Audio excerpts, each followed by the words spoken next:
What's up, guys? Theo here, coming to you with another prediction. This is an updated prediction video for Paddy Pimblett versus Tony Ferguson on UFC 296. I already made a video about this, breaking down why I think that Paddy's gonna win. I went on a whole diatribe about Tony's washed, etc., and all kind of the factors that go into the matchup. But I will just reiterate. Obviously, I think Paddy wins this pretty easily.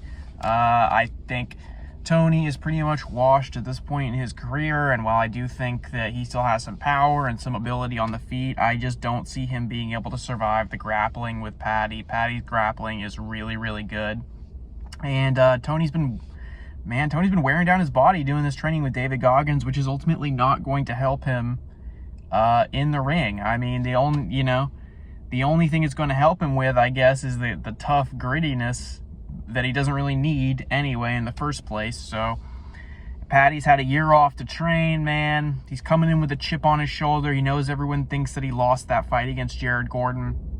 I don't think that he's going to let Ferguson off easy here.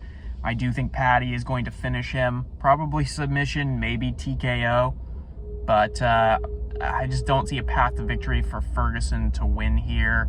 If you're getting submitted by Bobby Green and Nate Diaz, who's at the very end of his career, and Bobby Green, who's not even known to be a grappler, I just don't see you surviving against somebody who's as competent of a grappler as Paddy Pimblett is. As much as people want to shit on him, his grappling is great. I mean, just for perspective, right? Let's say that this wasn't Paddy Pimblett fighting. Let's say Jordan Leavitt was instead fighting Tony Ferguson. What do you guys think the line would be? Do you guys think that Tony Ferguson would be a favorite over Jordan Leavitt?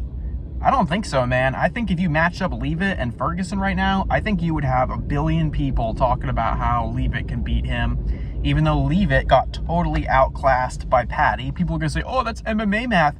Okay, then debunk that for me. Explain how a guy that completely shut out Jordan Leavitt, who has a similar kind of skill set and weaknesses to Paddy, explain how that would happen, right? Right now, if they were lined up, I promise you, I personally believe people would be picking Jordan Leavitt to beat Tony Ferguson. Just imagine a scenario where that's the matchup to take place.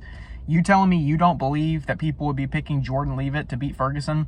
I'm pretty sure they would, especially if Leavitt had not just been submitted by Chase Hooper. But to be honest with you, I think the only reason people are even questioning this is because they are so desperate to show that they can tell that Paddy's not the real deal. Everyone knows that he's probably not going to be champion. That doesn't mean he's not a good fighter. It doesn't mean he's not a submission threat. And doesn't mean he can't be a completely washed up dude just because that guy has only fought the top of the division. It doesn't matter. He's not suddenly going to bounce back from not being athletic at all and look good just against lower competition. That's not how it works. Let's say that this was Jared Gordon. Let's say that they gave Jared Gordon this fight. Who do you think would be the favorite? You think people would be picking Tony Ferguson over Jared Gordon? I don't think so, man. I think the only reason people are picking against Paddy here is because it's Paddy and they just want to see him fail. So Paddy all day, man. Paddy by finish. I already got 4 units on Paddy. The reason I put so many units on him is because they dropped the line on Bovada, which is where I made those bets, into the 200s. I have no idea why people are betting on Tony Ferguson to make that even happen. But, yeah, Paddy Pimblett all day, guys. Keep it locked in. More picks coming for 296 later this week.